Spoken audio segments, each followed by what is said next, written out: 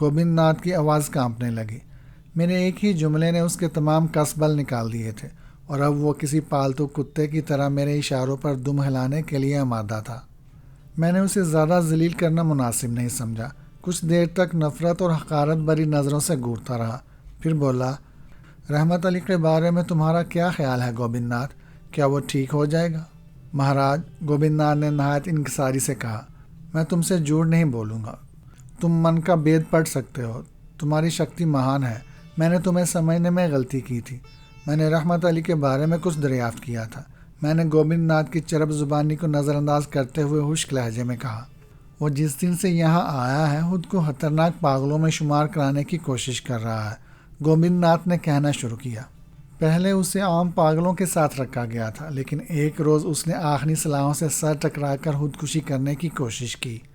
گوبند ناتھ نے کہنا شروع کیا۔ اس کے پاؤں شکنجوں میں جکڑ دیے گئے تاکہ دوبارہ خودکشی کی کوشش نہ کر سکے۔ DIG کا حکم ہے کہ محض اجازت نامے کے بغیر کسی کو رحمت علی سے ملنے نہ دیا جائے۔ اس کی ذہنی حالت کے بارے میں تمہاری کیا رائے ہے؟ میں نے نچلا ہونٹ کاٹتے ہوئے پوچھا۔ پولیس کے ریکارڈ اور اسپتال کے کاغذات میں اسے پاگل ہی قرار دیا گیا ہے، لیکن میرا خیال ہے کہ رحمت علی کی ذہنی حالت اتنی خراب نہیں ہے کہ اسے پاگل قرار دیا جا سکے، گوبند ناتھ نے سنجیدگی سے اپنی ماہرانہ رائے کا اظہار کرتے ہوئے کہا۔ میں اپنے ذاتی تجربے کی بنا پر کہہ سکتا ہوں کہ رحمت علی کے ساتھ کوئی ایسا ہی سنگین واقعہ پیش آیا جسے چھپانے کی خاطر وہ خود کو دیوانہ ثابت کر رہا ہے۔ کیا پولیس کو بھی اس بات کا علم ہے کہ رحمت علی کی ذہنی رو نہیں بہکی ہے؟ میں یقین سے نہیں کہہ سکتا مہاراج۔ کیوں؟ میں نے گوبند ناتھ کو گورتے ہوئے تیزی سے پوچھا۔ کیا تم نے اپنے مشاہدے کی رپورٹ پولیس کو نہیں دی؟ نہیں مہاراج، گوبند ناتھ نے کہا، میں نے اپنی ذاتی رائے کو صرف اپنی ذات تک محدود رکھا تھا۔ اگر میں پولیس کو بتا دیتا تو وہ اس غریب کا جینا دوبر کر دیتے۔ گوبند ناتھ، میں نے اٹھتے ہوئے کہا، آج تک تم نے جو بھی برتاؤ رحمت علی کے ساتھ کیا ہو اسے بھول جاؤ، لیکن آئندہ تمہیں اس کا خاص خیال رکھنا ہوگا۔ اگر اسے کوئی تکلیف ہوئی تو مجھ سے برا کوئی نہ ہوگا۔ میں وچن دیتا ہوں مہاراج۔ گوبند ناتھ میرے چہرے کی کرختگی دیکھ کر جلدی سے بولا، میں اس کا پورا خیال رکھوں گا۔ میرے بارے میں بھی تم کسی سے کچھ نہیں کہو گے؟ میرا لہجہ بدستور سخت تھا۔ رحمت علی سے بھی نہیں۔ جو تمہاری آگیا مہاراج، لیکن کیا تم اس سے ملاقات نہیں کرو گے؟ نہیں، میں نے کچھ سوچ کر جواب دیا، ابھی ملاقات کا سمے نہیں آیا۔ میں گوبند ناتھ کے کمرے سے باہر آ گیا۔ وہ مجھے گیٹ تک چھوڑنے آیا۔ اس نے مجھے شہر جانے کے لیے سواری کے لیے اپنی گاڑی دینی چاہی، لیکن میں نے انکار کر دیا اور پیدل ہی چل پڑا۔ جیون لال گردن جھکائے میرے ساتھ ساتھ تھا۔ ڈاکٹر گوبند ناتھ کی زبانی رحمت علی کی ذہنی حالت معلوم ہو جانے کے بعد میرے زخموں میں پھر سے ٹیس سی اٹھنے لگی۔ وہ جن اذیت ناک لمحوں کا مقابلہ کر رہا تھا، میں صرف اس کا اندازہ لگا سکتا تھا۔ حالات کے پیش نظر رحمت علی نے خود کو پاگل بنا کر دور اندیشی کا ثبوت دیا تھا، لیکن اس کے ذہن میں جو کربناک یادیں موجود تھی وہ غریب اس سے چھٹکارا نہیں پا سکتا تھا۔ اس نے حالات کے پیش نظر خودکشی کی کوشش بھی کی تھی۔ موت ہی ایک واحد ذریعہ تھا جو اس کے ذہن میں ابلتے ہوئے لاوے کو سرد کر سکتا تھا، لیکن اسے زندہ رہنے پر مجبور کر دیا گیا تھا۔ میرے ذہن میں آندیاں چل رہی تھیں۔ میں رحمت علی کی دلی حالت کا اندازہ لگا کر کانپ اٹھا تھا۔ اس بیچارے پر کیا گزر رہی ہوگی، اس کا اندازہ کون لگا سکتا تھا؟ یہ جان کر کہ رحمت علی کی ذہنی حالت مکمل طور پر مجروح نہیں ہوئی، مجھے خوشی ہوئی تھی۔ میرا دل چاہ رہا تھا کہ ایک بار چند لمحوں کے لیے اس سے مل لوں، اسے بتاؤں کہ امجد علی ابھی زندہ ہے اور اس کے ہاتھ اب اتنے دراز ہو گئے ہیں کہ جسے چاہے موت کے گھاٹ اتار سکتا ہے۔ میں رحمت علی کو باور کراتا کہ جن لوگوں نے اس کا گھر برباد کیا تھا، میں ان کے خاندان تباہ کرنے کا مصمم ارادہ کر چکا ہوں۔ ممکن تھا میری بات سن کر رحمت علی کو قدر سکون آ جاتا، لیکن اس کے زخم میری باتوں سے دوبارہ تازہ ہو سکتے تھے۔ وقت نے ان زخموں پر ہلکی سی کھرن جما دی تھی۔ میں اسے اکھاڑ کر رحمت علی کو دوبارہ اذیت اور کرب سے دوچار نہیں کرنا چاہتا تھا۔ پاگل خانے سے شہر کا سفر 5 میل سے کچھ زیادہ ہی تھا، لیکن یہ فاصلہ کب ختم ہوا مجھے اس کا احساس نہ ہو سکا۔ میں نے واپسی پر بس بھی نہیں لی تھی۔ سوائے رحمت علی کے خیال کے ہر بات سے بے نیاز ہو گیا تھا۔ جیون لال نے بھی میری محویت کو دیکھ کر کچھ بولنا مناسب نہیں سمجھا ہوگا۔ بہرحال شہر میں داخل ہونے کے بعد ایک سڑک عبور کرتے ہوئے جیون لال نے مجھے تھام کر گزرتی ہوئی کار سے بچانے کی کوشش کی تو میں ہوش میں آ گیا۔ بازار میں اچھی خاصی رونق تھی۔ شام کے سائے پھیلنے شروع ہو گئے تھے۔ میں سڑک عبور کر کے فٹ پاتھ پر ہو لیا، پھر کوتوالی کے بڑے چوراہے سے ہوٹل والی شاہراہ پر گھومتے ہوئے اچانک میرے قدم رک گئے۔ میری نظر اس نیلی گاڑی پر جم گئی جو چوراہے پر کھڑے ہوئے سپاہی کے اشارے کی منتظر تھی۔ میری آنکھوں میں خون اتر آیا۔ گاڑی میں مجھے جو جانے پہچانے چہرے نظر آ گئے وہ منورما اور لکشمن داس کے سوا کسی اور کے نہیں تھے، لیکن قبل اس کے کہ میں قدم آگے بڑھاتا چوراہے پر کھڑے ہوئے سنتری نے راستہ کھول دیا اور نیلی گاڑی جسے لکشمن داس ڈرائیو کر رہا تھا فراٹے برتی ہوئی میری نگاہوں سے اوجھل ہو گئی۔ منورما کو لکشمن داس کے ہمراہ دیکھ کر میرے ذہن کو جھٹکا لگا۔ رابرٹ کی روح نے مجھ سے جو کچھ کہا تھا وہ غالباً ٹھیک ہی تھا۔ منورما نے ایک طرف مجھ سے محبت اور ہمدردی کا ڈونگ رچایا تھا اور دوسری جانب وہ لکشمن داس کے ساتھ عیش کر رہی تھی۔ غالباً اسے اس بات کا علم نہیں تھا کہ اس کی موت بھی اس شہر میں ہی منڈلا رہی ہے۔ اس نے جیون لال کی طرف دیکھا، اس کی آنکھوں سے بھی حقارت کی چنگاریاں نکل رہی تھیں۔ میں نے ایک منصوبہ ذہن میں ترتیب دیا اور ہوٹل کی طرف قدم بڑھانے لگا۔ اسی رات میں جیون لال کے ساتھ منورما کی رہائش گاہ پر پہنچ گیا۔ دستک سن کر دروازہ خود منورما نے ہی کھولا تھا۔ خلاف توقع مجھے اور جیون لال کو اپنے سامنے دیکھ کر ایک لمحے کو اس کا رنگ فاق ہو گیا، لیکن وہ خود پر قابو پاتے ہوئے بولی، پدھارو مہاراج، تم کب شہر آئے؟ میں نے منورما کی بات کا کوئی جواب نہیں دیا، بلکہ آگے بڑھ کر اس کے گھر میں داخل ہو گیا۔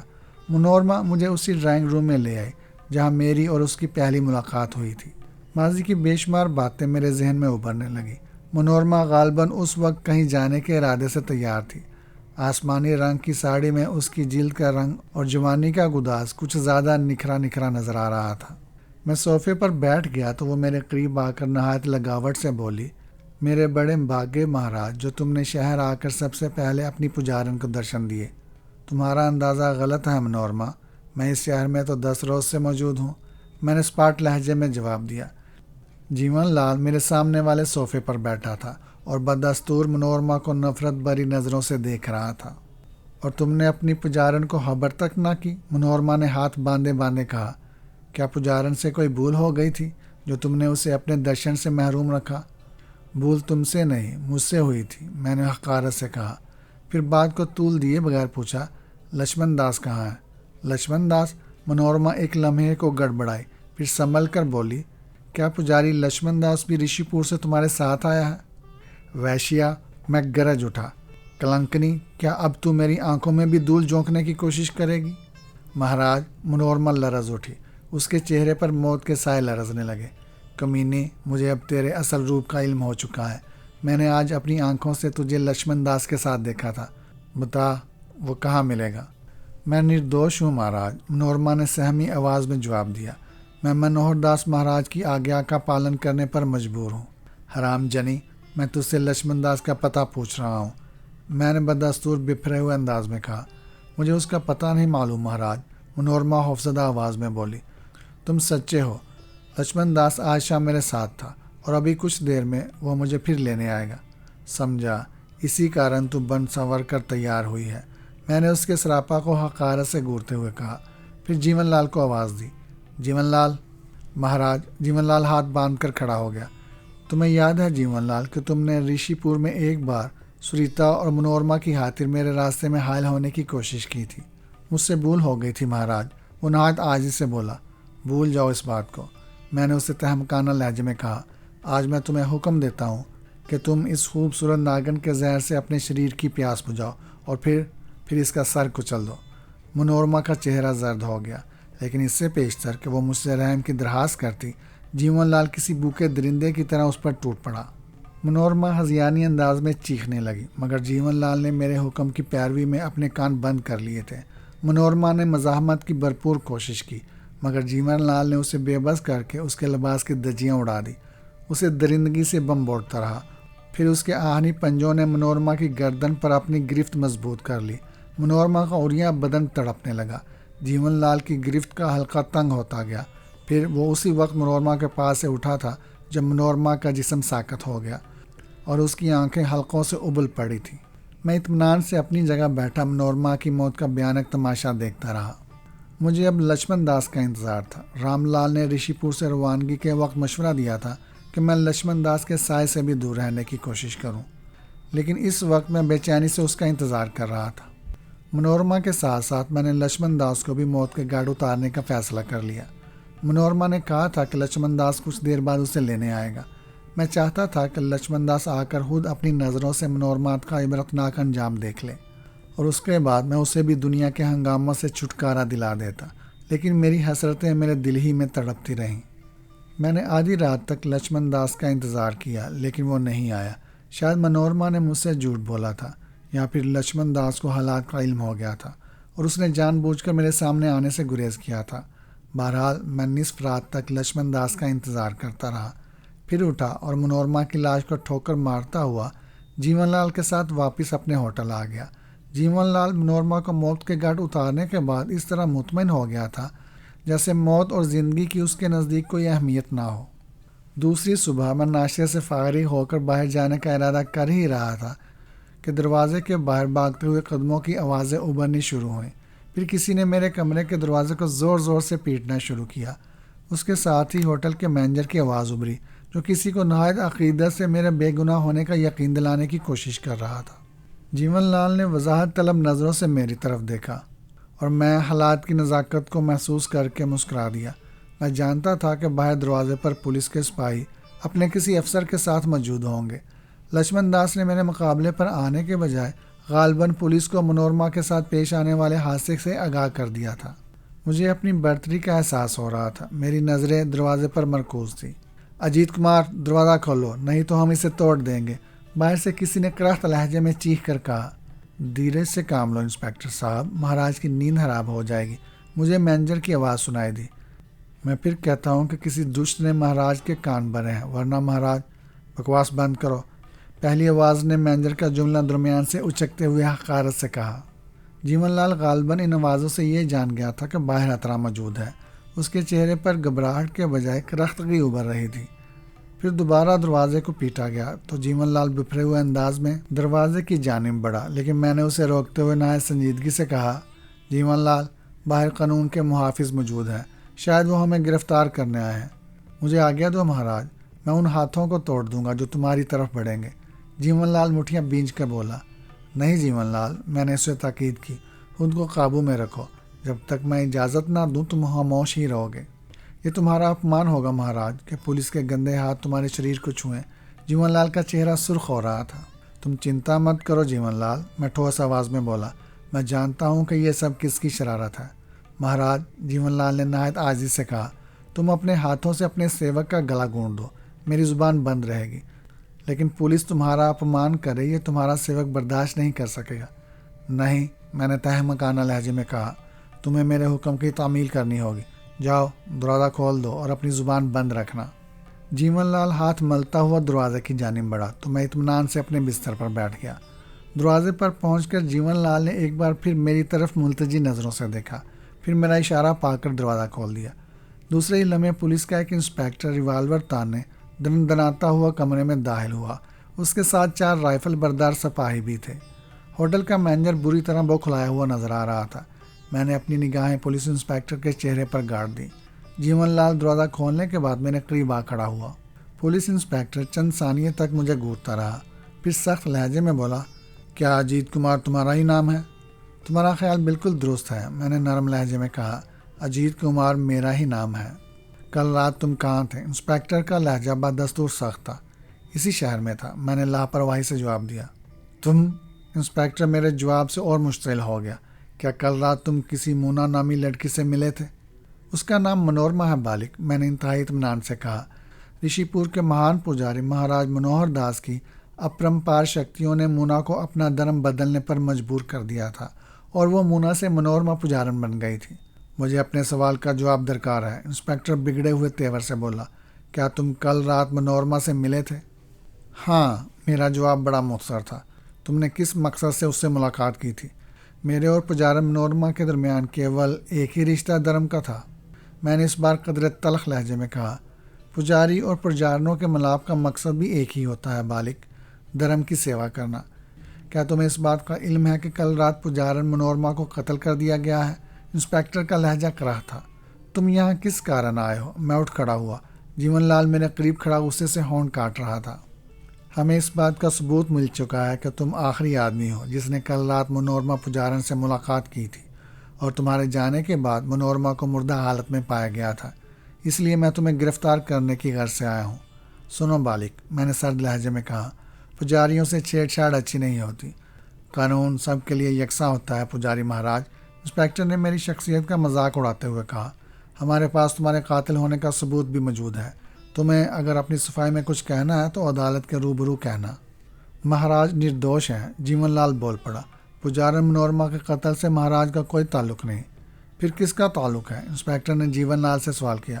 یہ معلوم کرنا تمہارا کام ہے، میں نے جیون لال کو گھورتے ہوئے انسپکٹر سے کہا۔ تم ہم سے کیا چاہتے ہو؟ تم دونوں خود کو قانون کے حوالے کر دو، چلو ہم تمہارے ساتھ چلنے کو تیار ہیں، پرنتو اتنا یاد رکھو کہ تمہیں پجاریوں سے چھیڑ چھاڑ بہت مہنگی پڑے گی۔ میرا لہجہ بدستور سرد تھا۔ ان دونوں کو ہتھ کڑیاں پہنا دو، انسپکٹر نے اپنے سپاہیوں کو حکم دیا تو میں ضبط نہ کر سکا۔ میرے دل میں آئی کہ ایک ہی بار میں اس کا کریا کرم کر دوں، لیکن میں نے خود کو قابو میں رکھتے ہوئے کہا، سنو بالغ، تم ہمیں اپنے ساتھ لے چلنا چاہتے ہو تو ہم تیار ہیں، لیکن تم ہمارا اپمان نہیں کر سکتے۔ اپمان؟ انسپکٹر زہر خون سے بولا۔ گھبراؤ مت مہاراج، ہم نے حوالات میں تمہاری آؤ بھگت کا انتظام بھی کر رکھا ہے۔ پھر انسپکٹر نے سپاہیوں کو ہتھ کڑیاں لگانے کا حکم دیا۔ میں انسپکٹر کو قہر آلود نظروں سے گھورتا رہا۔ جیون لال نے اپنا نچلا ہونٹ پوری شدت سے دانتوں میں بینچ لیا۔ اس کے چہرے پر خون کی سرخی تیر رہی تھی۔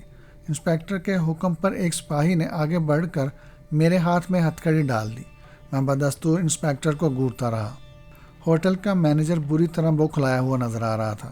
کیا دیکھ رہے ہو مہاراج؟ انسپکٹر نے پھر میرا مذاق اڑاتے ہوئے کہا، کیا اپنے چرنوں پر چلنے کا ارادہ نہیں ہے؟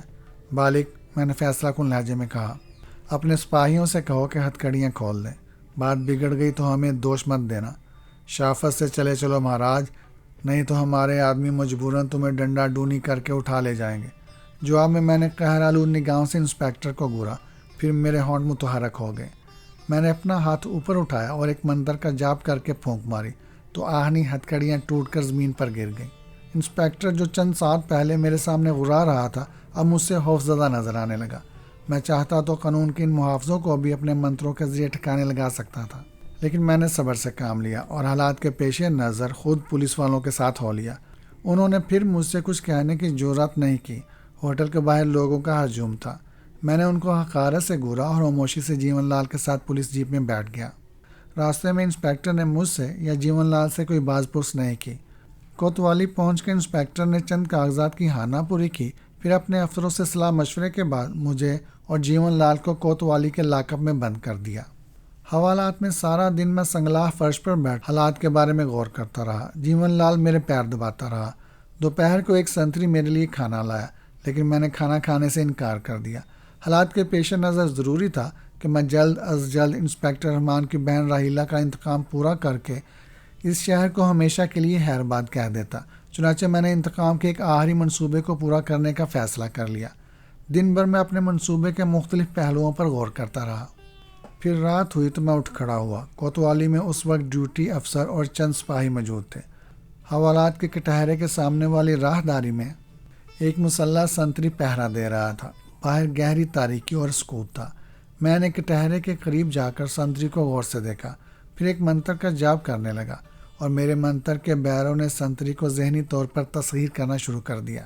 سنتری ٹہلتے ٹہلتے کچھ سوچ کر اچانک رکا، پھر پلٹ کر ڈیوٹی افسر کے کمرے میں چلا گیا، جہاں سے ہوش گپیوں کی آوازیں آ رہی تھیں۔ مجھے زیادہ دیر انتظار نہیں کرنا پڑا، میرے منتر کے بیر اپنا کام کر رہے تھے۔ کچھ دیر بعد سنتری ڈیوٹی افسر کے کمرے سے برآمد ہوا۔ راہداری میں آ کر اس نے اطراف کا جائزہ لیا، پھر لیفٹ رائٹ کرتا ہوا کٹہرے کے قریب آ گیا۔ اس کے بعد اس نے جیب سے حوالات کی چابی کا وہ گچھا نکالا جو اس نے ڈیوٹی افسر کے کمرے سے حاصل کیا تھا۔ وہ پلک جھپکتے میں قفل کھول کر ایک طرف ہٹ گیا۔ جیون لال پھٹی پھٹی نظروں سے مجھے دیکھ رہا تھا۔ میں نے حوالات کا دروازہ کھولا اور جیون لال کا ہاتھ تھام کر راہداری میں آ گیا۔ پہرے پر تعینات سنتری ابھی تک میرے بیروں کے قبضے میں تھا اور کٹہرے کے پاس بت بنا کھڑا تھا۔ میں نے ڈیوٹی افسر کے کمرے کے سامنے سے جانے کے بجائے بائیں طرف والی راہداری کا راستہ اختیار کیا، جو کوتوالی کے احاطے سے ملحق افسروں کی رہائش گاہوں کی طرف جاتا تھا۔ جیون لال میرے پیچھے پیچھے چل رہا تھا۔ ہم راہداری عبور کر کے جیسے ہی باہر نکلے، میرے بڑھتے ہوئے قدم یک لخت رک گئے۔ میری رگوں میں دوڑتے ہوئے خون کی گردش تیز ہو گئی۔ میری آنکھوں میں انتقام کے شعلے بھڑک اٹھے۔ میرے سامنے پجاری لچمن داس سینہ تانے کھڑا مجھے کینہ توز نظروں سے گھور رہا تھا۔ لچمن داس نے عین وقت پر میرے راستے میں حائل ہو کر میری لامحدود پرسار قوتوں کو للکارا تھا۔ میں نے اسے اپنے راستے سے ہمیشہ کے لیے دور کر دینے کی ٹھان لی۔ رشی پور کا پرسرار پجاری لچمن داس سینہ تانے کھڑا مجھے کینہ توز نظروں سے گھور رہا تھا۔ وہ عین وقت پر میری راہ میں حائل ہوا تھا۔ شاید وہ میرے فرار کے منصوبے کو ناکام بنانے کا خواب دیکھ رہا تھا۔ مجھے اس کی جسارت پر غصہ آ گیا۔ میں نے اسے ہمیشہ کے لیے اپنے راستے سے ہٹانے کا ارادہ کر لیا۔ رام لال نے مجھے اس حبیث کے بارے میں محتاط رہنے کا مشورہ دیا تھا۔ جیون لال نے بھی یہی کہا تھا کہ آدمی کو اگر ناک ڈس لے تو وہ بچ سکتا ہے، لیکن لچمن داس کے کانٹے کا کوئی منتر نہیں۔ میں دیکھنا چاہتا تھا کہ ہم دونوں میں سے زیادہ طاقتور کون ہے۔ یوں بھی لچمن داس کی نگاہوں میں میرے لیے حقارت موجود تھی۔ ایسی صورت میں میری جانب سے کسی ہچکچاہٹ کا مظاہرہ میری بزدلی کی دلیل ہوتا جو مجھے کسی طور منظور نہیں تھا۔ لچمن داس نے ابھی تک ایک لمحے کو پلکیں نہیں جھپکائی تھی۔ اس نے جیون کو قطعاً نظر انداز کر دیا تھا، لیکن اس کے باوجود جیون لال کی حالت قابل دید تھی۔ وہ میرے بائیں جانب یوں سہما کھڑا تھا جیسے اب اسے اپنی زندگی کی کوئی امید نہیں تھی۔ مجھے جیون لال کی کم ہمتی پر غصہ آ گیا تھا، لیکن میں نے بھی اس موقع پر اسے نظر انداز کر دیا۔ لچمن داس کی شخصیت میرے لیے زیادہ اہم تھی۔ میں نے بھی قہر آلود نظروں سے اسے گھورنا شروع کر دیا۔ چند ثانیے تک میں نگاہوں میں اسے تولتا رہا، پھر قبل اس کے کہ میں لچمن داس سے اپنے راستے میں حائل ہونے کی وجہ دریافت کرتا، وہ سرسراتی آواز میں بول پڑا، یہ تم ہو اجیت کمار مہاراج؟ کہیں تاریکی میں میری آنکھیں دھوکہ تو نہیں کھا رہیں؟ اس کے لہجے میں طنز تھا۔ ہاں، میں ٹھوس لہجے میں بولا، یہ میں ہی ہوں لچمن داس۔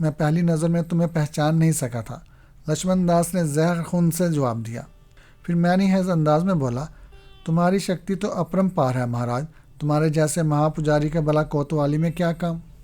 پولیس کو میرے بارے میں شبہ ہو گیا تھا کہ میں نے ایک ویشیا کو قتل کر دیا ہے۔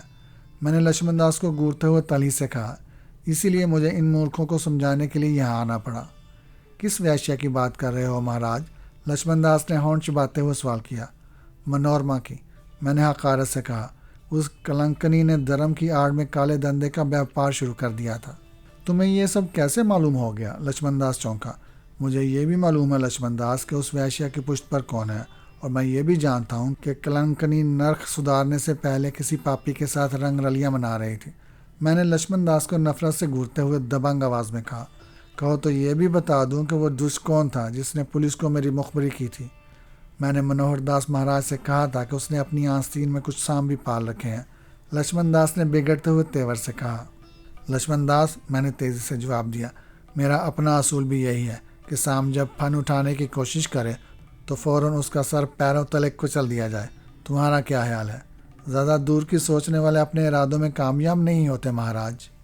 لچمن داس نے مانی حیض انداز میں کہا، اونچی اڑان کرنے والے اکثر منہ کے بل دھرتی پر اوندے منہ گر پڑتے ہیں۔ تم نے ٹھیک کہا لچمن داس، منش کو ہمیشہ اپنی اوقات دیکھ کر بات کرنی چاہیے، میں نے حقارت سے جواب دیا، اور جو لوگ اپنی حیثیت بھول جاتے ہیں وہ کتے سے بدتر موت مارے جاتے ہیں۔ لچمن داس اوچھی باتوں پر اترنے لگا۔ لچمن داس، میں نے گرج کر کہا، تم شاید بھول رہے ہو کہ میں کون ہوں۔ مہاراج، میں نے سنا تھا کہ پولیس نے تمہیں ہوٹل میں بند کر دیا تھا، اسی کارن میں تمہاری خیریت معلوم کرنے ادھر آ نکلا۔ لچمن داس نے میری بات کو نظر انداز کرتے ہوئے پھر مجھ پر طنز کرنے کی کوشش کی۔ مجھے حکم دو مہاراج، اگر کسی نے تمہارا اپمان کیا ہو تو میں اسے جہنم رسید کر دوں۔ مجھے خوشی ہوئی لچمن داس کہ اب تم نے مردوں جیسی باتیں شروع کر دی۔ میں نے بھی جواباً اسے تاؤ دلاتے ہوئے کہا، پجاری کا سر ہمیشہ بلند اور سینہ تنا رہنا چاہیے۔ ایسے بلوان نیرے ہجڑے ہوتے ہیں جو مردوں کا مردانہ وار مقابلہ کرنے کے بجائے پولیس کی امداد لیتے ہیں اور خود موت سے سہم کر اندھیروں میں روپوش ہونے کی کوشش کرتے ہیں۔ تمہیں کوتوالی کے پیچھے راستے سے نکلتے دیکھ کر مجھے بھی اسی بات کا شبہ ہوا تھا مہاراج کہ شاید تم اندھیروں میں روپوش ہونے کی کوشش کر رہے ہو، پرنتو اب تمہیں چنتا کرنے کی کوئی ضرورت نہیں۔ لچمن داس کی موجودگی میں تمہیں زبان کو لگام دو لچمن داس، میں بپھر گیا، کہیں ایسا نہ ہو کہ مجھے تمہیں گرو اور چیلے کا فرق سمجھانا پڑے۔ سنو اجیت کمار، وہ اچانک سنجیدہ ہو کر کسی سانپ کی طرح پھنکارتے ہوئے بولا، رشی پور کی بات اور تھی جہاں میں نے منوہر داس کے کہنے پر تمہاری برتری تسلیم کر لی تھی، لیکن یہ شہر ہے، یہاں منوہر داس کا حکم نہیں چلتا، یہاں تمہیں لچمن داس سے گفتگو کرتے ہوئے محتاط رہنے کی ضرورت ہے۔ میں سمجھ رہا ہوں لچمن داس، میں نے کرخت لہجہ اختیار کیا، چونٹی کی جب موت قریب ہوتی ہے تو اس کے پر نکل آتے ہیں۔ منوہر داس کی رعاعت نے تمہیں ڈیل دے رکھی ہے اجیت کمار، خود کو میری نگاہوں سے دیکھنے کی کوشش کرو تو تمہیں اپنی حیثیت کا اندازہ زیادہ آسانی سے ہو جائے گا۔ لچمن داس، میں نے گرج کر کہا، اگر زندگی چاہتا ہے تو ہاتھ باندھ کر میرے چرنوں میں جھک جاؤ، ورنہ میں تجھے ایسی سزا دوں گا کہ تیری آئندہ نسل بھی ہمیشہ بے کل رہے گی۔ جاگتے میں خواب دیکھ رہے ہو اجیت کمار، لچمن داس نے اس بار بڑے سرد اور خشک لہجے میں کہا، پھر جیون لال کی طرف اشارہ کر کے بولا، اگر کہو تو میں اس چنڈال کو تمہارے مقابلے پر تیار کروں، مجھے وشواس ہے کہ یہی تمہارے گمنڈ کو دور کر دے گا۔ میرے لیے برداشت کرنا ناممکن تھا۔ حالات اور موقع کی نزاکت کو محسوس کرتے ہوئے میں نے یہی سوچا تھا کہ کوتوالی کے احاطے کے اندر بات نہ بڑھاؤں، لیکن لچمن داس کی بیہودہ باتوں نے میری آتش مقام کو ہوا دی تھی۔ میں نے فوری طور پر ایک جاب پڑھ کر اس کی طرف پھونکا، لیکن میرا وار بیکار ہو گیا۔ فضا میں کچھ چنگاریاں ایک لمحے کو نمودار ہو کر غائب ہو گئیں۔ لچمن داس کے گندے ہونٹوں پر مسکراہٹ ابھری تو میں آپس سے باہر ہو گیا۔ میں نے سنبھل کر دوسرا حملہ کیا، لیکن اس بار بھی میرے منتر کے بغیر لچمن داس کے قدم زمین سے نہیں اکھاڑ سکے۔ وہ بدستور اپنی جگہ کھڑا مسکرا رہا تھا۔ مجھے اپنی غلطی کا احساس ہوا۔ لچمن داس نے غالباً اپنے اطراف حصار قائم کر رکھا تھا جسے میرے بیٹ توڑنے سے قاصر تھے۔ چنانچہ میں نے ایک آزمودہ اور زیادہ مؤثر منتر کا جاپ پڑھ کر پھونکا۔ اس بار مجھے مایوسی نہیں ہوئی۔ لچمن داس کے اطراف شعلے ابھرے تو وہ اچھل کر 2 قدم پیچھے ہو گیا۔ حصار ٹوٹ جانے کے سبب اس کے ہونٹوں کی ہنسی سنجیدگی میں تبدیل ہوئی تو میں نے حقارت سے کہا، اب بھی سمے ہے لچمن داس، میرے چرنوں پر سر رکھ کر معافی مانگ لے، نہیں تو تیرا انجام خطرناک ہوگا۔ لچمن داس نے جواب دینے کے جوائے پلٹ کر وار کر دیا۔ مجھے ایسا محسوس ہوا جیسے میرے پیروں تلے سے زمین نکل رہی ہو۔ میں نے نہایت سرعت سے کلا بازی کھائی اور جواباً زیادہ تیزی سے وار کیا۔ لچمن داس کو شاید میری جانب سے اتنی تیزی کی توقع نہیں تھی۔ میرے بیروں نے اسے پلک جھپکتے میں زمین سے اکھاڑ دیا۔ فضا میں اچھل کر وہ 2 بار زمین پر گرا تو اس کے حلق سے کراہ نکل گئی۔ میں نے فوری طور پر دوسرا حملہ کیا، لیکن اب لچمن داس کو میری قوت کا اندازہ ہو گیا تھا۔ اس نے زمین پر گرتے ہی تیزی سے کروٹ بدلی اور میرے حملے سے خود کو بچاتے ہوئے جوابی وار کیا۔ میں نے اس کے جوابی حملے کا توڑ کرنے میں ذرا بھی غفلت کی ہوتی تو وہ پوری طرح مجھ پر حاوی ہو جاتا۔ جیون لال سہم کر دور ہٹ گیا تھا۔ ہمارے درمیان منتروں اور جاپوں کا مقابلہ جاری تھا۔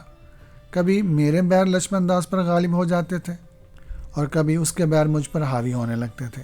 لچمن داس کے ناپاک وجود کو ملیا میٹ کرنے کی خاطر میں نے پے در پے اپنے تمام جنتر منتر آزما ڈالے، لیکن لچمن داس برابر میرے حملوں کا توڑ کرتا رہا۔ مجھے آہستہ آہستہ اس بات کا احساس ہو رہا تھا کہ لچمن داس کو زیر کرنا اتنا آسان نہیں جتنا کہ میں نے سوچ رکھا تھا۔ میرے ترکش کے تیر ایک ایک کر کے ختم ہو گئے تو لچمن داس کے حملوں میں اچانک شدت پیدا ہو گئی۔ میں نے خود کو بچانے کے لیے تمام جتن کر ڈالے، لیکن ایک بار ذرا سی چوک ہو گئی اور اسی لمحے لچمن داس کے بیروں نے مجھے اس طرح جکڑ کر بے بس کر دیا کہ میں زبان ہلانے سے بھی قاصر ہو گیا۔ اب میں اپنے موذی دشمن کے رحم و کرم پر تھا۔ میری زبان بند تھی، اس لیے میں کسی منتر کا جاپ کرنے سے قاصر تھا۔ لچمن داس کی خون اگلتی آنکھیں مجھ پر مرکوز تھیں۔ اس نے میری بے بسی کا مذاق اڑاتے ہوئے کہا، کیا بات ہے مہاراج، اس طرح زمین پر کیوں لیٹے ہو؟ تم تو مہان شکتیوں کے مالک ہو، کیا لچمن داس کو گرو اور چیلے کا فرق نہیں سمجھاؤ گے؟ سمجھا، مہاراج شاید اس سمے آرام کرنا چاہتے ہیں۔ لچمن داس کی باتیں مجھے کچوکے لگا رہی تھی۔ میں اندر ہی اندر سلگ رہا تھا کہ اس نے پھر میرا مذاق اڑاتے ہوئے کہا، مہاراج چپ کیوں ہو گئے؟ کیا سیوک سے کوئی بھول ہو گئی؟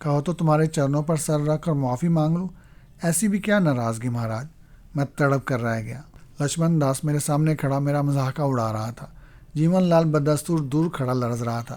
میں نے اپنی آنکھیں بند کر لیں۔ میرے سینے میں انتقام کے شعلے بھڑک رہے تھے، لیکن میں سوائے اپنی مجبوری پر آنسو بہانے اور کف افسوس ملنے کے اور کچھ کر گزرنے سے قاصر تھا۔ میرے ذہن میں بجلیاں کون رہی تھیں۔ منوہر داس نے یقیناً مجھے میری بلندیوں کا غلط احساس دلایا تھا۔ لچمن داس ماورائے قوتوں کے معاملے میں مجھ سے زیادہ برتر ثابت ہوا تھا۔ رشی پور میں بھی اس کی گردن میرے سامنے تنی رہتی تھی۔ پھر غالباً مصلحتاً اس نے بڑے مندر کے سامنے میری بڑائی تسلیم کر لی تھی۔ وہ سب کچھ ایک سراب تھا، دھوکہ تھا۔ مجھے غلط فہمیوں میں مبتلا رکھا گیا تھا، جس کا اندازہ اب مجھے بڑی شدت سے ہو رہا تھا۔ مجھے رشی پور کے بڑے مندر کے پجاری رام لال کی باتیں یاد آنے لگی۔ اس نے رشی پور سے روانگی کے وقت مجھے لچمن داس کے بارے میں محتاط رہنے کی تاکید کی تھی۔ جیون لال نے بھی دبی زبان میں یہی کہا تھا کہ لچمن داس خوفناک شخصیت کا مالک ہے، لیکن میں اپنی طاقت کے گمنڈ میں ان نصیحتوں کو فراموش کر بیٹھا تھا۔ کیا سو گئے مہاراج؟ لچمن داس کی چپتی ہوئی آواز پھر میرے کانوں میں گونجی۔ میں نے ہونٹوں کو دانتے تلے سختی سے بھینچ کر آنکھیں کھول دی۔ وہ مجھے حقارت سے گورتے ہوئے بولا، کیا وچار کر رہے ہو مہاراج؟ کیا سیوک کو کسی خدمت کا موقع نہیں دو گے؟ لچمن داس میری بے بسی کا مذاق اڑا رہا تھا اور میں کانٹوں پر لوٹتا رہا۔ پھر اچانک خوشبو کا وہی مانوس اور تیز جھونکا میرے وجود کے اطراف چھا گیا، جس نے ایک بار رشی پور میں مجھے جیون لال کے عتاب سے نجات دلائی تھی۔ میری آنکھوں میں امید کی کرنیں کوندنے لگی۔ رابرٹ جم کی روح میری مدد کو آ پہنچی تھی، لیکن لچمن داس کو شاید اس کا احساس نہیں ہو سکا تھا۔ اس نے میرے چہرے کی کیفیت بدلتے دیکھی تو زہریلے لہجے میں بولا، تمہاری آنکھوں کے جوت روشن ہو رہے ہیں مہاراج۔ تمہارے چہرے سے موت کی بھیانک اور ہولناک سیاہی بھی چھٹتی نظر آ رہی ہے۔ کیا دیوی دیوتاؤں کا کوئی نیا منتر یاد کر رہے ہو؟ امجد علی، رابرٹ کی مانوس آواز میری سماعت سے ٹکرائی، تم نے لچمن داس سے ٹکرا کر حماقت کا ثبوت دیا ہے۔ تمہیں رام لال کی نصیحتوں پر عمل کرتے ہوئے اس موذی سے محتاط رہنا چاہیے تھا۔ بہرحال اب میں آ گیا ہوں، تمہیں اب لچھمن داس کے سامنے شرمندگی نہیں ہوگی، لیکن میں اس حرام زادے کے خلاف کچھ کرنے سے مجبور ہوں۔ میں نے رابرٹ کی روح سے ذہنی رابطہ قائم کرتے ہوئے کہا، اس نے میری زبان بند کر دی ہے، میں اپنے جسم کو بھی جنبش دینے سے قاصر ہوں۔ فکر مت کرو میرے دوست، میں اس کی بندشوں کا توڑ کر رہا ہوں، لیکن تم یہی ظاہر کرنا کہ اب تک تم اسے جان بوجھ کر ڈیل دے رہے تھے، رابرٹ نے کہا۔ میں تمہارے قریب ہوں لیکن زیادہ دیر تک نہیں رہ سکتا، اس لیے جتنی جلدی ممکن ہو اس سے چھٹکارا حاصل کر لینا۔ کیا لچھمن داس تمہاری موجودگی سے باخبر نہیں ہو سکتا؟ میں نے ذہن کی زبانی دریافت کیا۔ نہیں، سوائے منوہر داس کے اور کوئی میری روح کی خوشبو نہیں سونگھ سکتا، رابرٹ نے جواب دیا۔ مان مجھے یوں محسوس ہوا جیسے میرے جسم کی تمام بندشیں ٹوٹ چکی ہوں۔ میں نے جلد بازی کا مظاہرہ نہیں کیا، روح کے مشورے پر پہلے کی طرح اپنی بے بسی کا اظہار کرتا رہا۔ لچھمن داس جو بددستور میرے چہرے پر نظریں جمائے کھڑا تھا، مجھے جلدی پلکیں جھپکاتے دیکھ کر بولا، مہاراج کیا تم اپنی پلکوں سے بھی دیوی دیوتاؤں کے منتر جاپ کرنے کی شکتی رکھتے ہو؟ سیوک کو بھی 2-4 ایسے گر سکھا دو، میں سارا جیون تمہارا داس بنا رہوں گا۔ چپ کیوں ہو مہاراج، کچھ بولو، تم پنچھی کی طرح چہکتے ہو تو زیادہ سندر نظر آتے ہو۔ اتنی غسیلی اور غضبناک نظروں سے کیوں گھور رہے ہو مہاراج؟ کیا ابھی تک تم نے اپنے سیوک کو شمع نہیں کیا؟ چیلے سے کب تک روٹھے رہو گے؟ کچھ تو بولو۔ تم بولتے رہو لچھمن داس، میں ابھی تمہاری گندی زبان سے بہت کچھ سننا چاہتا ہوں۔ میں نے زبان کھولی تو لچھمن داس اچھل پڑا، اس کی ساری شوخی اور تراری کافور ہو گئی۔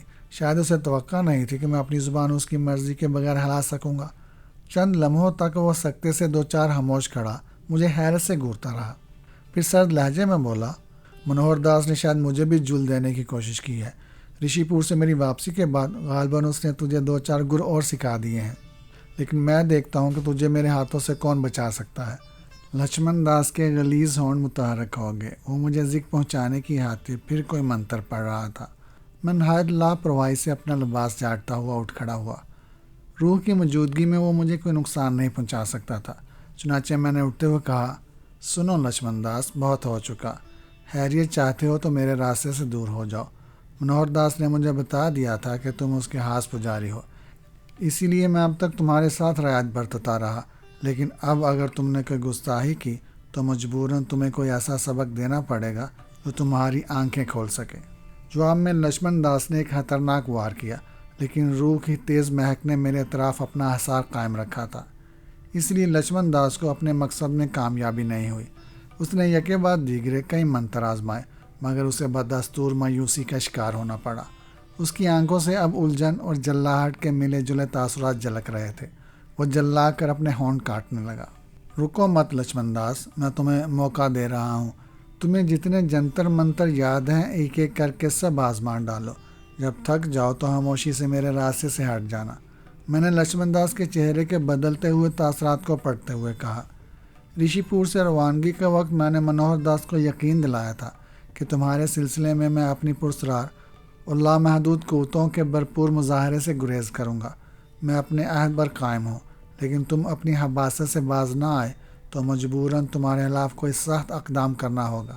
اجیت کمار، اچانک لچھمن داس نے الجھے ہوئے لہجے میں مجھے مخاطب کیا، میں اس وقت تمہارے سامنے سے ہٹ جاتا ہوں، لیکن یہ مت سمجھ لینا کہ لچھمن داس نے اپنی ہار تسلیم کر لیا ہے۔ میں بہت جلد تمہاری مہان قوتوں کو دوبارہ للکاروں گا، خسارے میں رہو گے، میں نے حقارت سے جواب دیا۔ اگر مجھے منوہر داس کو دیے ہوئے وچن کا خیال نہ ہوتا تو اسی سمے تم کو کسی حقیر کیڑے کی طرح رون ڈالتا۔ لچھمن داس کے لیے شاید ابھی کچھ گتھیاں باقی رہ گئی تھیں۔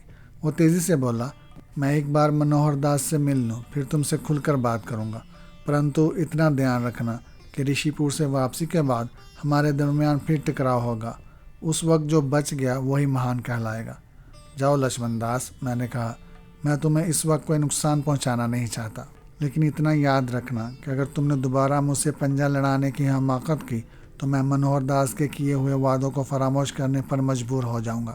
جواب میں لچھمن داس مجھے حقارت بری نظروں سے گھورتے ہوئے میرے راستے سے ہٹ گیا۔ روح ابھی تک میرے قریب موجود تھی۔ میں تیزی سے کوتوالی سے باہر آیا اور اپنے ہوٹل کی طرف قدم اٹھانے لگا۔ جیون لال سر جھکائے میرے ساتھ ساتھ چلتا رہا۔ میں نے اسے اپنے اور لچھمن داس کے مقابلے کے وقت غیر جانبدار رہنے پر کسی قسم کی سرزنش نہیں کی۔ مجھے اندازہ ہو گیا تھا کہ اگر وہ درمیان میں دخل دیتا تو کتے کی موت مارا جاتا۔ امجد علی، روح نے مجھے مخاطب کیا، اس شہر کی آب و ہوا اب تمہیں راس نہیں آئے گی، یہاں تم خطرات میں گرے رہو گے، پولیس حوالات سے تمہارے فرار ہونے کی اطلاع ملتے ہی تمہارے پیچھے لگ جائے گی۔ میری مانو تو آج رات ہی اس شہر کو خیرباد کہہ دو، اسی میں تمہاری بہتری ہے۔ تم نے لکشمن داس کے مقابلے میں میری مدد کی ہے، میں تمہارا احسان مند ہوں، لیکن فی الحال میں تمہارا مشورہ نہیں مان سکتا۔ تم جانتے ہو کہ ابھی مجھے انسپیکٹر رحمان کی بہن راہیلہ سے انتقام لینا ہے، اس کے بعد اس شہر میں میرے لیے کوئی دلچسپی نہیں ہوگی۔ کل جو کچھ پیش آنے والا ہے، کاش تم اسے سمجھ سکتے۔ روح کی آواز میں کرب تھا۔ اپنی ضد سے باز آ جاؤ امجد علی، ورنہ تمہارے اوپر جو کچھ گزرے گی وہ بہت۔ مجھے افسوس ہے میرے دوست، میں نے رابرٹ کی بات کاٹتے ہوئے فیصلہ کن آواز میں کہا، مجھے اپنی موت اور دنیا کی تمام اذیتیں منظور ہیں، لیکن اپنا انتقام پورا کیے بغیر میں یہاں سے نہیں جاؤں گا۔ مجھے سمجھنے کی کوشش کرو امجد، میں تمہیں آئندہ پیش آنے والے حالات سے باخبر نہیں کر سکتا، مجھ پر بھی کچھ پابندیاں عائد ہوتی ہیں، لیکن میں اتنا ضرور جانتا ہوں کہ اگر تمہیں کچھ ہو گیا تو میرا انتقام ادھورا رہ جائے گا۔ میں بے قرار روح کی طرح ہمیشہ بھٹکتا رہوں گا، حالات کے دوبارہ سازگار ہونے میں طویل عرصہ گزر جائے گا۔ میں درخواست کرتا ہوں کہ میری بات مان لو۔ میں مجبور ہوں، میں نے ٹھوس لہجے میں جواب دیا۔ رہا تمہارے انتقام کا مسئلہ تو میں تم سے وعدہ کر چکا ہوں کہ راہیلہ اور اس کے گھر والوں کا انتقام پورا ہونے کے بعد میں تمہارے دشمنوں کو بھی ضرور ٹھکانے لگاؤں گا۔ کیا تم یہ بھی نہیں کر سکتے کہ جب تک حالات سازگار نہ ہوں تو تم وقتی طور پر اس شہر سے دور چلے جاؤ؟ نہیں، میں اپنے فیصلے پر اٹل رہا۔ تمہیں اندازہ نہیں کہ اگر تم نے اپنی ضد نہ چھوڑی تو کس قدر خسارے میں رہو گے۔ مجھے اپنی موت بھی گوارا ہے، لیکن فی الحال میں تمہارا مشورہ قبول نہیں کر سکتا، میں سرد لہجے میں بولا۔ اچھا، میں جا رہا ہوں۔ رابرٹ کی آواز میرے کانوں میں آخری بار گونجی، پھر تیز خوشبو کا جھونکا آہستہ آہستہ زائل ہوتا چلا گیا۔ ہوٹل کے قریب پہنچ کر میں نے اپنا راستہ بدل دیا اور پاگل خانے والی سڑک پر لمبے لمبے قدم اٹھانے لگا۔ رابرٹ کی روح اس بات پر بضد تھی کہ میں انسپیکٹر رحمان کی بہن سے راہیلہ کا انتقام نہ لوں، ورنہ میرا مستقبل تباہ ہو جائے گا، اور یہ بھی امکان ہے کہ میری تمام قوتیں بھی مجھ سے چھین لی جائیں گی۔ روح نے آئندہ پیش آنے والے حالات کے بارے میں کچھ نہیں بتایا تھا۔ کچھ بندشوں کے پیش نظر وہ مجھے مستقبل کے خطروں سے قبل از وقت آگاہ نہیں کر سکتی تھی، لیکن ایک بات کا بہرحال مجھے یقین ہو گیا تھا کہ روح میری ہمدرد ہے۔ روح کی اسی ہمدردی کے پیش نظر میں نے فوری طور پر اپنا پروگرام تبدیل کر لیا۔ میں جلد از جلد رحمت علی سے مل کر معلوم کرنا چاہتا تھا کہ اس کا شبہ کن لوگوں پر ہے۔ پاگل خانے کے بڑے ڈاکٹر گوبند ناتھ سے ملاقات کے بعد میں نے یہی نتیجہ اخذ کیا تھا کہ رحمت علی ذہنی طور پر پاگل نہیں ہے، لیکن واقعات کی ستم ظریفیوں نے اسے پاگل پن کی اداکاری پر مجبور کر دیا تھا۔ ہرچند کہ مجھے اس بات کا یقین تھا کہ راہیلہ کے اغوا میں انسپیکٹر رحمان کا ہاتھ ہے، لیکن میں رحمت علی سے اس کی تصدیق ضروری سمجھتا تھا۔ اگر انسپیکٹر رحمان کے بجائے کوئی اور راہیلہ کی آبرو ریزی کا ذمہ دار نکل آتا تو میں رابرٹ کی روح سے زیادہ استفادہ کر سکتا تھا۔ روح نے اس حادثے کی نشاندہی بھی کی تھی کہ حوالات سے میرے فرار کی خبر ہوتے ہی پولیس کے شکاری کتے مجھ پر عرصہ حیات تنگ کرنے کے لیے زیادہ سرگرم عمل ہو جائیں گے۔ میں ہر مشکل کا سامنا کر سکتا تھا، مگر لکشمن داس سے ٹکراؤ کے بعد میں نے طے کر لیا تھا کہ آئندہ ہر معاملے میں احتیاط سے کام لوں گا۔ جیون لال اس وقت بھی میرے ساتھ تھا، مجھے اب اس پر بھی مکمل اعتماد نہیں رہا تھا، چنانچہ میں نے اسے چٹولنے کی خاطر مخاطب کیا، جیون لال، کیا بات ہے؟ کیا ابھی تک تم پر لکشمن داس کی دہشت طاری ہے؟ مہاراج، وہ ہاتھ جوڑ کر رو دینے والے انداز میں بولا،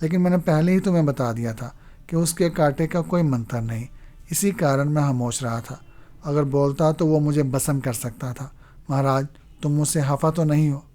لکشمن داس، میں نے جیون لال کے آخری جملے کو نظر انداز کرتے ہوئے کہا، تم نے دیکھا جیون لال کہ میں نے اس موذی کو بھی معاف کر دیا تھا، اگر چاہتا تو قدموں تلے رون ڈالتا۔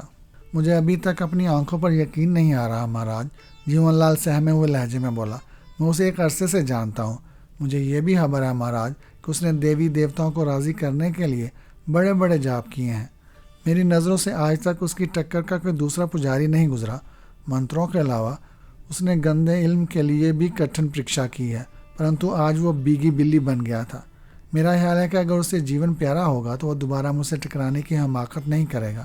میں نے ٹھوس لہجے میں کہا، بھگوان کرے ایسا ہی ہو مہاراج، پرنتو ممکن ہے کہ اس نے کسی خاص وجہ سے آج تمہیں اپنا گرو مان لیا ہو اور کل پھر تمہارے ساتھ کوئی چکر چلانے کی کوشش کرے۔ جیون لال نے صاف گوئی سے کہا، برا مت ماننا مہاراج، میں تمہارا سیوک ہوں، تم نے مجھے نیا جیون دان کیا ہے، میں تمہیں دھوکہ نہیں دے سکتا، اسی کارن یہ بتانا چاہتا ہوں کہ لکشمن داس کے ہاتھ بہت لمبے ہیں، منوہر داس مہاراج بھی اس کا بہت خیال رکھتا ہے، اسی لیے رشی پور کے تمام پنڈت پجاری بھی اس کے ساتھ ہیں، اور تم اکیلے ہو مہاراج۔ شاید تم میری بات سمجھ رہے ہوگے۔ میں بہت کچھ سمجھ چکا ہوں جیون لال، اور بہت کچھ سمجھ رہا ہوں، لیکن تم کوئی چنتا نہ کرو، میں نے اسپاٹ لہجے میں جواب دیا۔ پھر اسے قریدنے کی خاطر کہا، اگر تم چاہو تو اپنا راستہ بدل کر رشی پور واپس چلے جاؤ، میں نہیں چاہتا کہ دو شکتیوں کے تصادم میں بے قصور کام آ جاؤ۔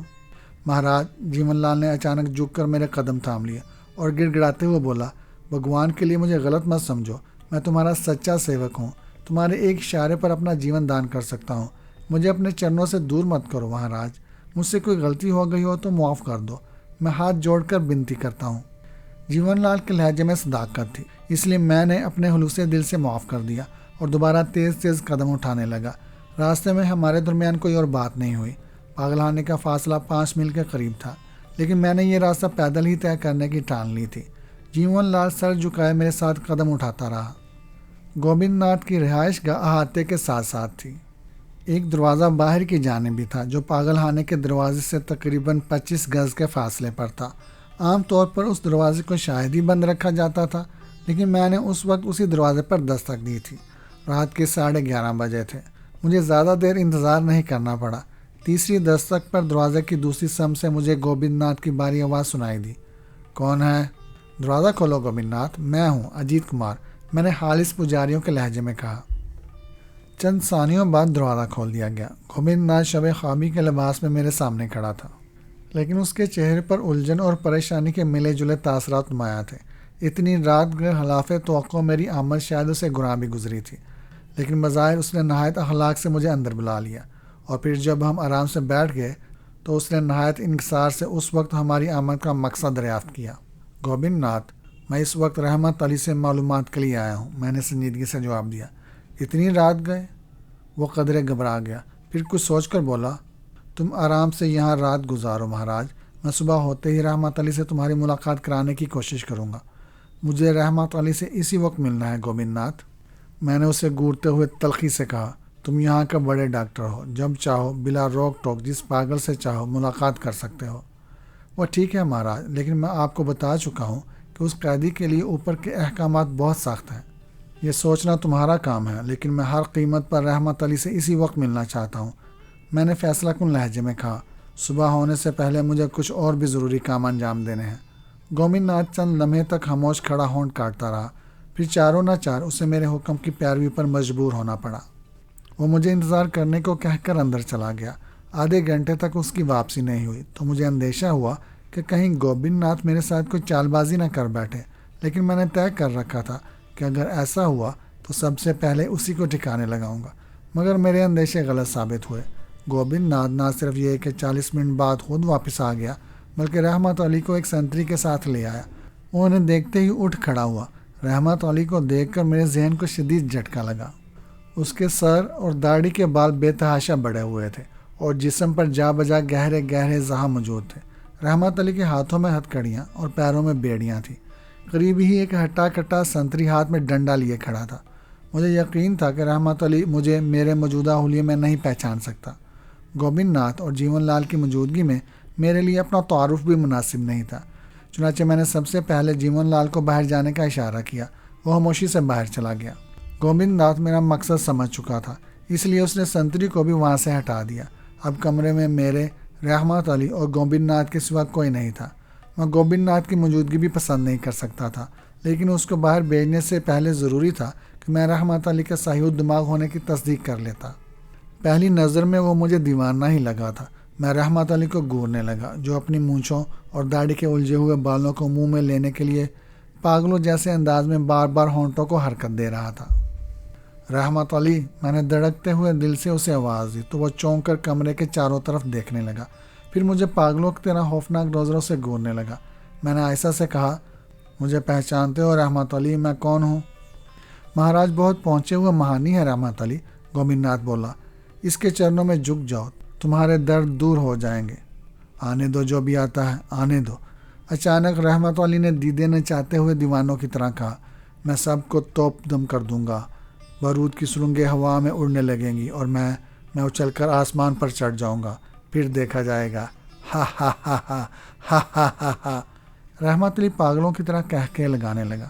میں نے بتھیری کوشش کی کہ اشاروں کنایوں میں رحمت علی کو اپنی شخصیت کا اندازہ دلا سکوں، لیکن وہ میری ہر بات پر واہی تباہی بکتا رہا۔ میں نے گفتگو کے دوران انسپکٹر رحمان، خان ایاز اور رحیلہ کا حوالہ بھی دیا، لیکن وہ بدستور دیوانگی کی باتیں کرتا رہا۔ کچھ دیر بعد میں نے گوبند ناتھ کو بھی کمرے سے جانے کے لیے کہا تو وہ چونک کر میری طرف دیکھنے لگا، پھر آہستہ سے بولا، مہاراج مجھ پر کرپا کرو، اگر یہ قیدی بھاگ گیا تو میری ملازمت چلی جائے گی۔ مجھ پر وشواس رکھو گوبند ناتھ، میں تمہاری پوزیشن خراب نہیں ہونے دوں گا۔ جواب میں گوبند ناتھ نے ایک بار پھر مجھے رحم طلب نظروں سے دیکھا، پھر خاموشی سے دوسرے کمرے میں چلا گیا۔ رحمت علی پاگلوں کی طرح جو منہ میں آتا بک رہا تھا۔ میں آہستہ آہستہ قدم اٹھاتا ہوا اس کے قریب گیا اور پھر دھیمی آواز میں بولا، رحمت علی مجھے پہچاننے کی کوشش کیجیے، میں آپ کا نمک خوار، آپ کا پڑوسی امجد علی ہوں۔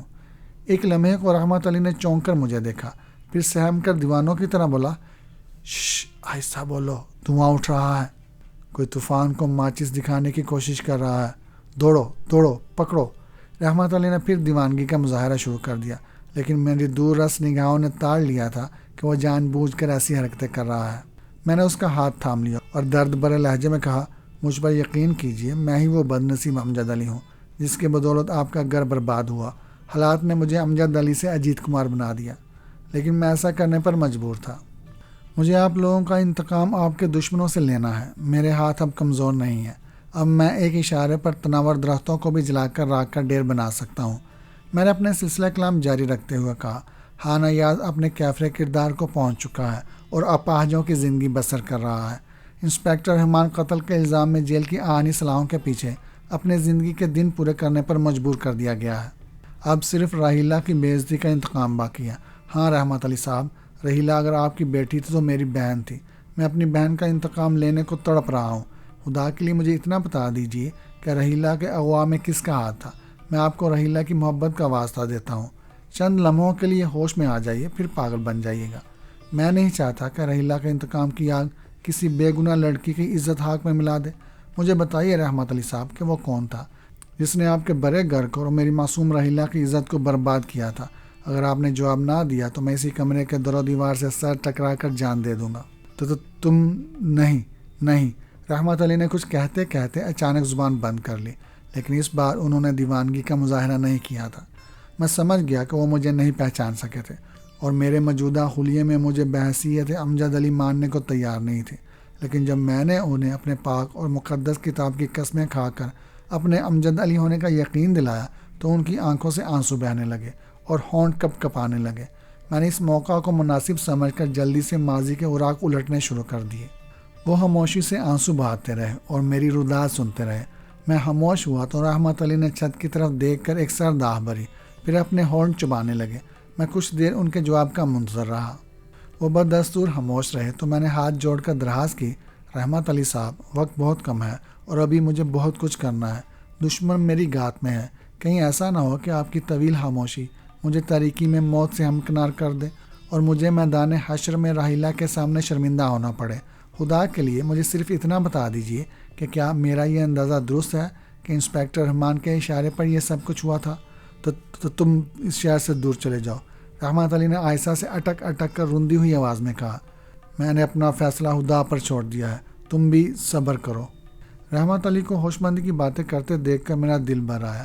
میں بے اختیار ان سے لپٹ گیا، کچھ دیر سسکتا رہا، پھر وقت کی تنگی کا خیال آیا تو دل پر جبر کر کے ان سے جدا ہوتے ہوئے بولا، کیا میرا اندازہ درست ہے کہ انسپکٹر رحمان ہی ان حالات کا ذمہ دار ہے؟ اگر ایسا ہے تو آپ یقین کیجئے کہ میں رحیلہ کا انتقام اس کی بہن سے لوں گا۔ میں نے جذباتی لہجے میں کہا، آپ عزت دار تھے جو آپ نے خود اپنے ہاتھوں بدنامی کے نشانات اپنے خون سے دھو ڈالے، لیکن انسپکٹر رحمان کی بہن کو بچانے والا کوئی نہیں ہوگا۔ میں اسے ان بیڑیوں کے حوالے کر دوں گا جو تمام زندگی اس کی بوٹیاں نوچتے رہیں گے، اس کی عزت کی دھجیاں اڑاتے رہیں گے۔ جب تک وہ زندہ رہے گی اس کی عزت داغدار ہوتی رہے گی۔ نہیں امجد میاں، رحمت علی سسک کر بولے، جو غلطی انسپکٹر رحمان سے سرزد ہوئی تھی اس کی سزا اس کی بہن کو نہیں ملنی چاہیے۔ میرا دل خوشی سے جھوم اٹھا، مجھے میرے سوال کا جواب مل گیا تھا۔ میں نے غصے سے کانپتے ہوئے کہا، آپ کو یقین دلاتا ہوں رحمت علی صاحب کہ جب تک انسپکٹر رحمان کی بہن سے رحیلہ کا انتقام نہیں لوں گا چین سے نہیں بیٹھوں گا۔ تم ایسا نہیں کرو گے، رحمت علی نے درخواست کی، لیکن میں نے ان کی ایک نہ سنی اور گوبند ناتھ کو آواز دے کر اندر بلا لیا۔ رحمت علی نے مجھے شکایتی نظروں سے گھورا، پھر گوبند ناتھ کی موجودگی کے پیش نظر پاگلوں کی طرح واحد تباہی بکنے لگے۔ میں نے گوبند ناتھ کو رحمت علی کا خیال رکھنے کی تاکید کی، پھر رحمت علی پر الوداعی نظر ڈالتا ہوا باہر آ گیا، جہاں جیون لال میرا منتظر تھا۔ پاگل خانے سے جب میں شہر واپس پہنچا تو اس وقت صبح کے تقریباً 5 بج رہے تھے۔ کوتوالی کا عملہ میری گمشدگی پر بری طرح بوکھلایا ہوا تھا۔ انسپکٹر اپنے کمرے میں بیٹھا اپنے ماتحتوں پر گرج رہا تھا۔ پولیس کے لاک اپ سے میرا سنتریوں کی موجودگی میں اس طرح فرار ہونا کسی کو کانوں کان خبر نہ ہو، ہر فرد کے لیے حیرت انگیز بات تھی۔ معاملہ اگر اوپر تک پہنچتا تو کوتوالی کا وہ تمام عملہ برطرف ہو سکتا تھا جو رات ڈیوٹی پر تھا۔ حالات کے پیش نظر میں پاگل خانے سے سیدھا کوتوالی پہنچا۔ پولیس انسپکٹر اس وقت نائٹ ڈیوٹی کو اس سنتری کو پھاڑ کھانے کی کوشش میں چلا رہا تھا جسے بطور خاص میرے اوپر تعینات کیا تھا۔ انسپکٹر کے کمرے میں دوسرے افسر بھی گنگ بیٹھے تھے۔ میں چند ثانیے باہر کھڑا اندر کی چیخو پکار سنتا رہا، پھر نہایت آرام سے جیون کے ساتھ اندر داخل ہو گیا۔ مجھ پر نظر پڑتے ہی انسپکٹر کو جیسے سانپ سونگ گیا۔ وہ پھٹی پھٹی آنکھوں سے مجھے گھورنے لگا۔ کمرے میں موجود دوسرے عملے کے افسران بھی مجھے یوں ہی حیرت بھری نظروں سے گھورنے لگے جیسے میں دنیا کا 8واں عجوبہ ہوں۔ پولیس انسپکٹر پر سکتہ طاری تھا۔ شاید اس کی ملازمت میں وہ پہلا اتفاق تھا کہ کوئی مجرم حوالات سے فرار ہونے کے بعد کچھ گھنٹوں میں از خود پلٹ آیا ہو۔ اس سنتری کی حالت بھی قابل دید تھی جس نے میرے بیروں کے اشارے پر رات حوالات کا تالا کھولا تھا۔ میں واپس آ گیا ہوں مہاشے، میں نے کمرے کے ناخوشگوار سکوت کو توڑتے ہوئے براہ راست انسپکٹر کو مخاطب کیا۔ اپنے آدمیوں سے کہو کہ مجھے دوبارہ حوالات میں بند کر دے۔ تم کہاں غائب ہو گئے تھے مہاراج؟ انسپکٹر نے بوکھلائے ہوئے لہجے میں دریافت کیا۔ میں نے تم سے پہلے ہی کہا تھا معاشے کہ پنڈت پجاریوں سے چھیڑ چھاڑ اچھی نہیں ہوتی، پرنتو میں یہ بھی جانتا تھا کہ تم لوگ میری وجہ سے کسی پریشانی میں گرفتار ہو جاؤ گے، اسی کارن میں کچھ ضروری کام نمٹا کر واپس آ گیا ہوں۔ ہم قانون کے ہاتھوں مجبور ہیں سادھو مہاراج، انسپکٹر نے ہونٹ کاٹتے ہوئے کہا۔ ہمیں تم سے کوئی ذاتی اناد نہیں ہے، میں سمجھ رہا ہوں بالک کہ تم نردوش ہو، میں نے اسپاٹ لہجے میں کہا۔ مہاراج، کیا ہم امید رکھیں کہ تم آئندہ ہمیں بتائے بغیر غائب نہیں ہوگے؟ انسپکٹر کے لہجے میں التجا تھی۔ میں کوشش کروں گا بالک کہ تمہارے اوپر کوئی آنچ نہ آنے پائے، میں نے بے پرواہی سے جواب دیا۔ پجاری مہاراج، ہم تم سے یہ بھی پوچھنا چاہیں گے کہ تمہیں حوالات سے فرار ہونے کا موقع ہمارے کس آدمی نے فراہم کیا تھا؟ انسپکٹر کے ایک ماتحت نے جو شکل و صورت سے سخت گیر نظر آتا تھا مجھے گورتے ہوئے قدرے برہمی سے سوال کیا۔ میری پیشانی شکن آلود ہو گئی، مجھے اس کا لب و لہجہ گراں گزرا تھا۔ کیا تم میں اتنی شکتی ہے بالک کہ تم مجھے یہاں آہنی سلاحوں کے پیچھے اپنی مرضی سے روک سکو؟ ہم جیل کی سلاحیں توڑنے والوں کو گولی مار دینے کا بھی اختیار رکھتے ہیں۔ انسپکٹر کا ماتحت بگڑے ہوئے انداز میں اٹھ کھڑا ہوا۔ تم انسپکٹر صاحب کی رعایت سے ہماری طاقت کا غلط اندازہ لگانے کی کوشش مت کرو۔ سارجنٹ مراد، انسپکٹر جو ہوٹل میں میری گرفتاری کے وقت میری طاقت کا اندازہ لگا چکا تھا، تیزی سے بولا، تمہیں مہاراج کی شان میں گستاخی نہیں کرنی چاہیے۔ بالک، میں نے مراد کو گورتے ہوئے سرد لہجے میں کہا، تیرا خون گرم دکھائی دیتا ہے، اسے ٹھنڈا رکھنے کی کوشش کیا کرو ورنہ کسی دن تجھے پچھتانا پڑے گا۔ یہ بھی یاد رکھ کہ جو لوگ دنیا کو ٹھوکر مار دیتے ہیں وہ تجھ جیسے نوجوان کی شکتی پر بھی دھیان نہیں دیں گے۔ اپنے قد کو دیکھ کر باتیں کیا کر مورخ۔ پجاری، سارجنٹ مراد دوسرے ماتحتوں کی موجودگی میں اپنی حد تک برداشت نہ کر سکا۔ انسپکٹر کی نصیحت کو فراموش کرتے ہوئے زیادہ کرخت لہجے میں بولا، تم غالباً اپنی حیثیت بھول کر مجھ سے گفتگو کرنے کی کوشش کر رہے ہو، تمہاری کافی جرأت ہے۔ سارجنٹ کی شے پا کر کمرے میں موجود دوسرے پولیس والوں نے بھی مجھے حقارت سے گھورنا شروع کر دیا۔ میرے لیے اب ضروری ہو گیا تھا کہ انہیں ان کی حیثیتوں کا اندازہ دلا دوں۔ چنانچہ میں نے ایک منتر پڑھ کر اس کی طرف پھونک دیا۔ دوسرے ہی لمحے مراد کی حالت قابل دید تھی۔ اس کے چہرے پر اچانک کرب کے تاثرات ابھر آئے۔ میرے منتر کے بیروں نے اسے دبوچ کر اس کا گلا گھونٹنا شروع کر دیا تھا اور مراد ان کے نادیدہ ہاتھوں کی مضبوط گرفت سے خود کو آزاد کرانے کے لیے تڑپ رہا تھا۔ چند لمحے پیشتر جو پولیس والے مجھے حقارت بری نظروں سے دیکھ رہے تھے ان کے چہروں پر خوف طاری ہو گیا۔ انسپکٹر نے تیزی سے میرے قریب آتے ہوئے کہا، مہاراج، سارجنٹ مراد نے تمہاری مہان شکتی کو للکارنے کی حماقت کی تھی، اس کی معافی میں مانگتا ہوں، بھگوان کے لیے اسے معاف کر دو۔ میں وعدہ کرتا ہوں کہ دوبارہ میرے عملے کے افراد ایسی حرکت نہیں کریں گے۔ تو کہتا ہے تو میں اس مورخ کو معاف کیے دیتا ہوں، لیکن اسے سمجھا دینا کہ پھر کسی پجاری کو چھیڑنے کی کوشش نہ کرے۔ میں نے اپنے بیروں کو واپسی کا اشارہ کیا۔ مراد کی کربناک راہیں بند ہو گئی، وہ پھٹی پھٹی اور خوفزدہ نظروں سے مجھے گھورنے لگا۔ دوسرے کے چہروں پر بھی ہوائیاں اڑ رہی تھیں۔ میں نے سارجنٹ مراد کو حقارت سے دیکھا اور کمرے سے نکل کر حوالات میں چلا گیا۔ جیون لال میرے ساتھ ساتھ رہا۔ اس بار کسی منتری کے بجائے انسپکٹر نے آ کر خود اپنے ہاتھوں سے آن ہی دروازے کو تالا لگایا۔ پھر جاتے جاتے اس نے نہایت بے بسی سے کہا، مہاراج کوئی ضرورت ہو تو مجھے بلا لینا، مجھے بھی اپنا سیوک ہی سمجھنا۔ جا بالک آرام کر، میں نے انسپکٹر کو دھتکارتے ہوئے کہا اور حوالات کے سنگلاس زمین پر لیٹ کر آنکھیں بند کر لیں۔ جیون لال قریب بیٹھ کر میرے پیر دبانے لگا۔ یہ کہانی ابھی جاری ہے۔